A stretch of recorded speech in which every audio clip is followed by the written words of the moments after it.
ஒரு நேரத்தில் நம்மளே மற்றவங்கள அவன் மாறிட்டான், அவங்க மாறிட்டாங்க, நம்ம ஈஸியாக சொல்லிடுறோம். ஆனால் எனக்கு இப்போ என்ன தோணுதுன்னா, நம்ம ஃபோன் வச்சுக்கிறோம்.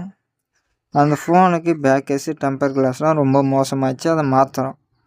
அதை மாற்றின உடனே ஃபோன் புது ஃபோன் போல் ஆகிடும். நான் மச்சான் புது ஃபோன் வாங்கிட்டியா? என்ன புது ஃபோன் வாங்கிட்டியா? அப்படிலாம் கேட்குறாங்க. பட் ஆனால் அது உள்ளே இருக்க விஷயம் நம்மளுக்கு மட்டும்தான் தெரியும். ஒரே மாதிரியாக தான் இருக்குது. சில பேர் நம்மளை அழகுபடுத்தியதுக்காக ட்ரெஸ்ஸிங்ஸ்லாம் இருக்கட்டும், கொஞ்சம் சேஞ்சஸ் பண்ணிக்கிறாங்க. பட் ஆனால் அவங்க கடந்து வந்த பாதையும் அந்த வலியும் இன்னும் மறக்கலை. அவங்க அவங்களா தான் இருக்காங்க. பட் ஆனால் அதை தான் புரிஞ்சிக்காமல் நம்ம தான் அவசரப்பட்டு என்னென்னவோ பேசிடுறோம்.